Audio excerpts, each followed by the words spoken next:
Hello, it's Burgess Taylor, and it is the week 9 check-in for the Artist Way. Week 9 is called Recovering a Sense of Compassion, and mostly what we talk about a lot in this chapter is fear. Compassion, she talks about enthusiasm, creative play, and how we need to be kinder to ourselves. So, fear and the power of names, our identity, and the power of that identity. This week, the focus is more on finding out about what blocks our creativity, both inwardly and outwardly in a way. One of the main themes this week and throughout the course has actually been taking a deeper look at what causes our creative block and at turning those things, the difficult emotions that come into play that cause us to be blocked, such as fear, into an ally, and a powerful one at that. The emotions like fear can highlight the things that drive us and our behavior. Behaviors such as procrastination, self-doubt. When we focus on a feeling such as fear and how we're allowing that fear to deter us from working our creative pursuits, we often find that we've allowed the fear to keep us from finishing a project or from starting a project.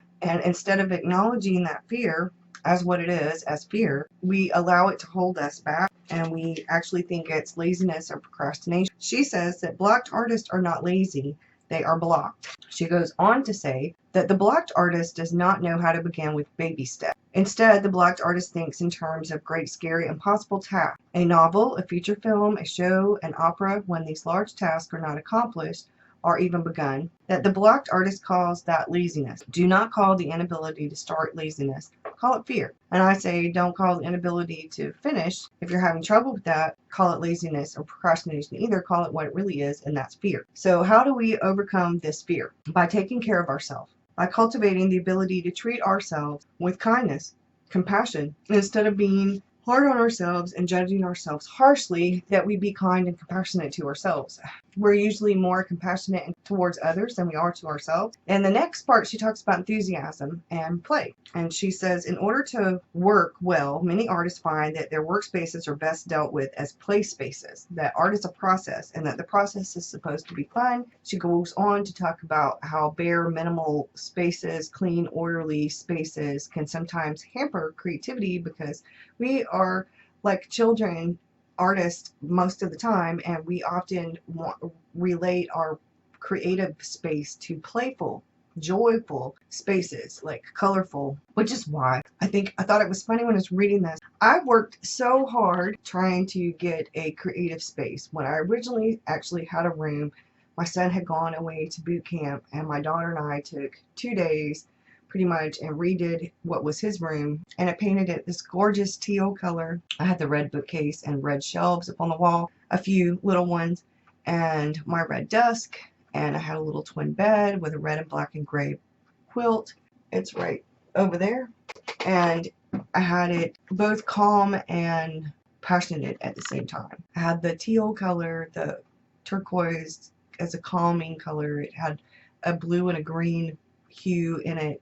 So it was very calming, very serene, very tranquil color on the wall. And then the red was more a creative, passionate kind of color.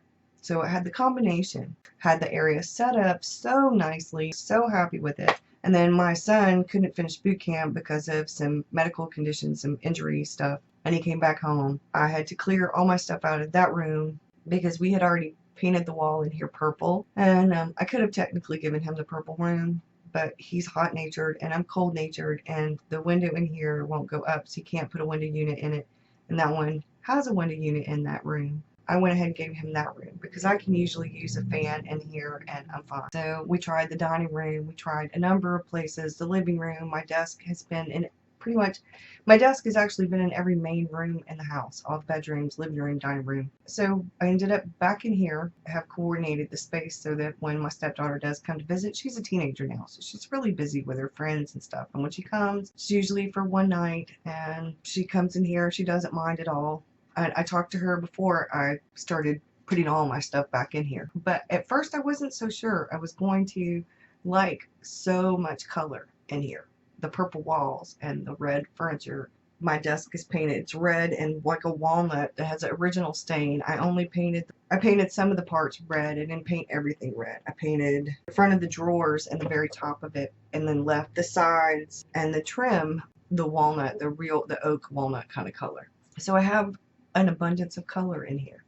The dresser that's in here is that teal aqua color, and I have collage on the front of the drawers that has red in it with little pieces of dictionary, paper, sheet music, all kinds of things on it. There's a lot of color on the walls. So I'm in this room with all this color that is very creative feeling. You can definitely tell. And as you can see, that's about the biggest white space you're going to see in here. But I read that part and I was like, yes.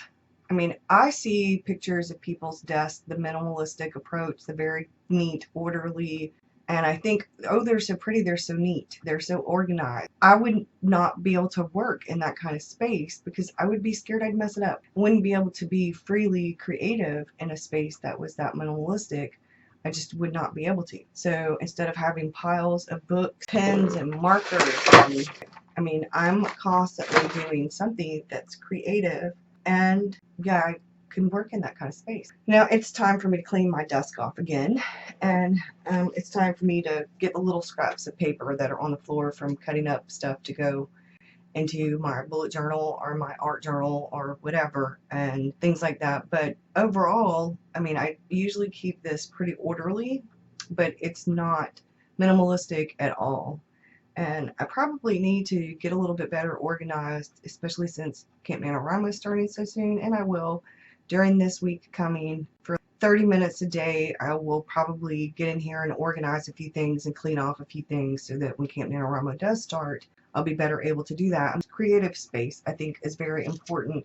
You do what works for you, creatively speaking. I know some people have a harder time working in such a, I'll call it creative clutter environment. Some people need things more orderly. Some people need things more neat. Some people need things more sparse.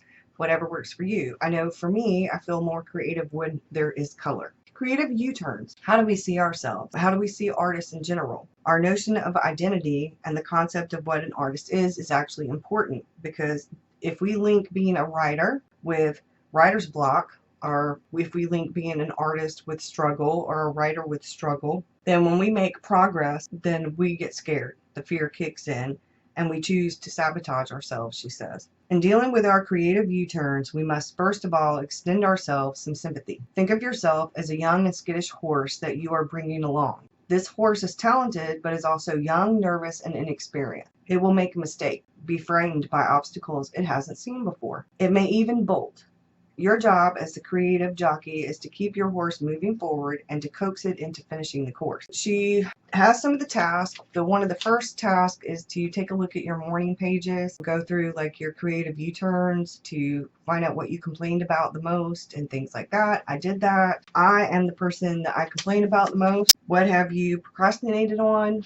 Writing, getting on a more routine, going to bed earlier, getting up earlier, blog posts, cleaning my writing room. What blessings have you allowed, and what have their, the changes been? Has there been synchronicity? There has, in various ways. Over the weekend, Saturday, I did my artist date in a completely different way. Saturday, I took the day off from all creative pursuits. I watched television. I watched the movies. I rested. I took a nap. I cooked dinner. My husband did dishes. I baked Friday night. I baked a dessert. We have basically my husband and I have spent some quality time together. We've relaxed. So I took some time off. I didn't really do very much. I did a little bit of art journaling while we watched TV, and I did a little bit of working in my bullet journal for my novel, the writing bullet journal. And I rewrote out by hand chapters 1, 2, and 3 in the bullet journal so I could kind of keep up with what I'm doing. I have it in more than one place. I actually let my husband read it. He has seen a vast improvement from when I very first started writing. He said it's more professional, even though this is the rough draft. It's the first shitty draft, I guess you would call it. But this is a rewrite of that. So it's still a rough draft. He said, I can see a really big improvement. I can see an improvement in your writing. I can see an improvement in your voice. And that felt really good. And I can see myself an improvement in my writing. And a lot of people said, well, God, why is it taking you so long? Haven't you been doing NaNoWriMos and all this for like a few years now? Why you haven't written your book yet? I have been concentrating on working on my voice, on working on finding my niche, on working on following through, on finishing things, on feeling like I'm in that good spot where the writing is, what I call the sweet spot with my writing, that writing zone. I get into that instead of worrying about my outline, or instead of worrying about the pacing or the plotting or the plot hole or the grammar, any of that. I get into that zone and I write, and that's it for me. And then I can go back later and edit it. I have finally found what works for me in terms of outlining. Finally figured out what works for me in terms of voice. I have, I think, almost worked out what works for me in regard to pacing and things like that, and research. It is finally truly coming together, and this course has actually helped me a great deal, because have been, am still one of those people who is afraid. I do creative U-turns. I find myself going somewhere with it and feeling really good about it, and then I get scared and I self-sabotage.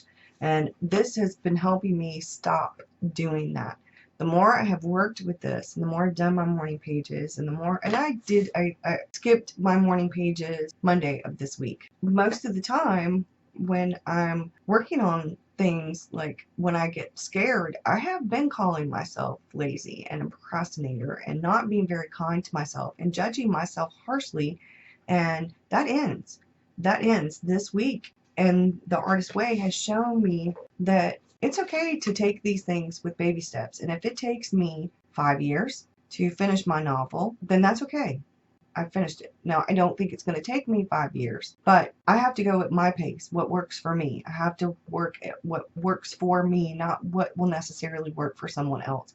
I need to quit being so hard on myself and so critical of myself and my accomplishments, and start being more kind and compassionate to myself. And I think that this has been a really good start, and I may end up going through The Artist Way again. I think I probably will. I have one of her other books, and I may end up doing that one and then later go back to The Artist Way. But I really want to finish this. I start week 10 now. I have not very much longer left. This is only a 12-week self-guided course. I'm really happy about how it's going so far. As you can see, I have most of my plot board up there with the copies of the tarot cards. I'm super excited about how that's going. I'm a little bit nervous about how I'm going to get Camp NaNoWriMo accomplished, especially if this coming week isn't my daughter's last week of working out of town.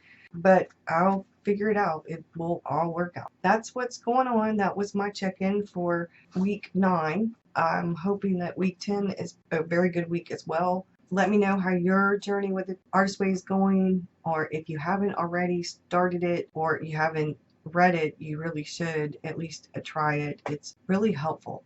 Make it dig down deep, though. Thank you for watching.